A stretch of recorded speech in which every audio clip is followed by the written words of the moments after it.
भील प्रदेश times news channel में आपका स्वागत है।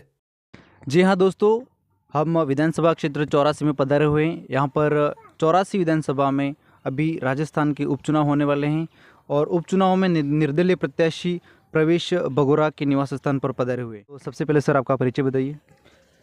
मेरा नाम परवेश बगोरा है और मैं रोएडा गांव का निवासी हूं और मैं विधायक निर्दलीय प्रत्याशी के रूप में अभी खड़ा भी हुआ हूं और चुनाव लड़ रहा हूं। जैसे आप निर्दलीय के रूप में हुए, इससे पहले आप बताइए आपका शिक्षा स्तर कहाँ तक है? मैंने 1 से लगा कि मैंने बीए क्लियर करके रखी है अभी फ़िलहाल तो। बीए क्लियर है। आपकी शादी हो चुकी है? शादी नहीं हुई है। आपकी शादी भी नहीं हुई है, तो आपकी राजनीति में आने का क्या कारण रहा?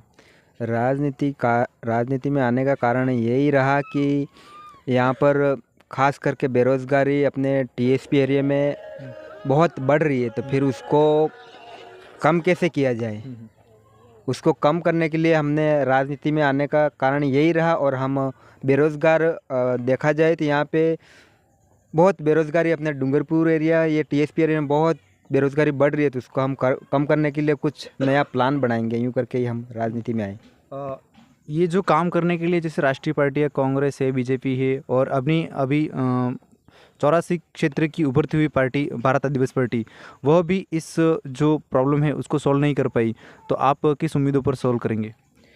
क्योंकि जो ये भारतीय आदिवासी पार्टी है उसने वादे तो बहुत कुछ किए पर आज तक एक भी वादा नहीं कर पाई। पहला तो वादा किया था कि हम भील प्रदेश बनाएंगे और एक तो कहा था कि हम 5वीं अनुसूची इस टीएसपी एरिया में पूर्ण रूप से हम लागू कराएंगे, पर आज तक बीएपी वाले आज तक लागू नहीं करवा पाए। अगर ये कह देते कि हमें 1 बार या 2 बार विधायक या सांसद बना दिया जाए तो हम लागू करें, या स्टाम्प पेपर पे हमें लिख के दे देते तो हम मान लेते हैं कि भाई बीएपी पार्टी ये लागू करेगी, पर आज तक ये ऐसा असंभव रहा। और न तो आरक्षण दिला सके, न तो वो काकरी डूंगरी प्रकरण में आज भी लोग हमारे आदिवासी युवा इस धरने पे बैठते, पर आज तक वो क्लियर नहीं हुआ और आज तक वो युवा भटक रही थी और एफआईआर में दर्ज हुई थी इसमें।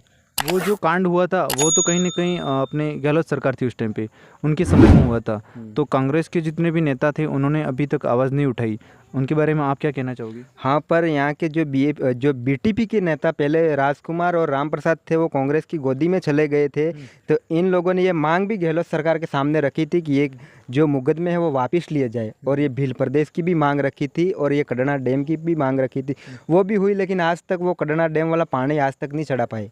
जैसे कड़ाना डैम वाली बात बताऊँ मैं, जैसे 2018 के विधानसभा चुनाव चल रहे थे, उस टाइम पे प्रचार के दौरान राजकुमार रौत ने ये बयान दिया था कि जब कड़ाना का पानी वो गेजीघाटा तक लाएंगे। तो अभी वर्तमान में उनका ये कहना है कि हमने जो घोषणाएं थी वो पूरी करवाई है। करीबन 865 करोड़ का समथिंग कुछ बजट आया है, लेकिन अन्य विपक्षी पार्टियों ने हमारे जो काम है उनको करने में नाकामी देखने को मिली है। तो उनका तो कहना ये है।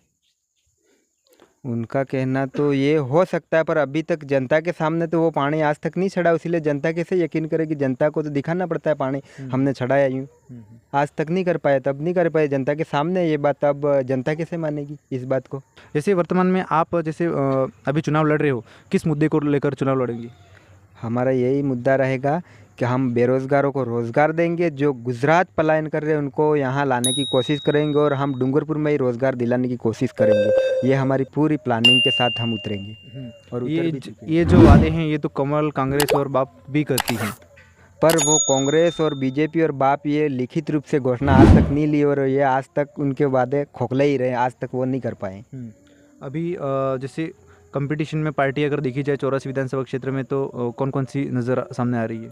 वैसे तो दिग्गज पार्टियां यहाँ पे तो कांग्रेस और बीजेपी और बीएपी है, लेकिन ये बीएपी तीनों पार्टियों पे ये निर्दलीय भारी पड़ेगा इस बार। अच्छा, आपका कहना है कि निर्दलीय इस बार भारी पड़ेगा, ऐसा क्यों? क्योंकि यहाँ पे तीनों पार्टियों ने बारी बारी से ओनली राज ही किया, ओनली विकास के नाम पे चुनाव लड़े और विकास के नाम से जीते, पर विकास आज तक हुआ नहीं है। ये सरेआम दिख रहा है सबके सामने। चलो अच्छी बात है। तो फिलहाल आप जैसे अभी तीनों पार्टी अपने अपने प्रचार प्रसार में लगी हुई है, आपका प्रचार प्रसार कैसा चल रहा है? हमारा भी बहुत धूमधाम से प्रचार चल रहा है अभी तो पूरी 84 में, और हम जीतेंगे और लड़ेंगे। अच्छा, चलो अच्छी बात है। बताइए आप कितने वोटों से जीतने की उम्मीद रखते हैं जनता से? अब हम 50,000 से भी ऊपर लीड मारेंगे। अब बताइए, जैसे जनता को आपके इस निर्दलीय में खड़े हुए तो क्या संदेश देना चाहोगे?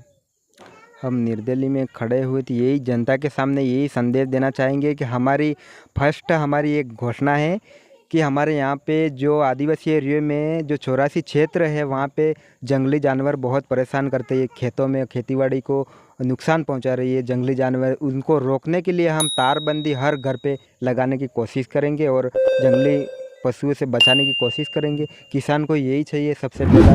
और भी मुद्दे हैं मेरे कि हमारे टीएसपी एरिया में ऐसी लाइब्रेरी भी आज तक नहीं खोली गई। IAS RS की लिए तैयारी करें, उसके लिए हम हमारे 84 क्षेत्र में हो सके तो हम 1-2 लाइब्रेरियाँ खोलेंगे और हमारे युवाओं को अच्छी लाइब्रेरी की अच्छी शिक्षा दिलाने की कोशिश करेंगे। चलो, अच्छी बात है। तो साथियों, हमारे साथ ये थे प्रवेश भाई बगोरा। उन्होंने अपने निजी जीवन के बारे में बताया, राजनीतिक करियर के बारे में बताया और उन्होंने जनता को आश्वासन दिया है कि अगर मैं अपनी उम्मीदों पर खरा उतरूंगा और जनता मुझे प्रत्याशी के रूप में जिताती है तो मैं जनता की जो भी हर प्रकार की जो डिमांड है उन पर खरा उतरने का पूर्ण प्रयास करूँगा।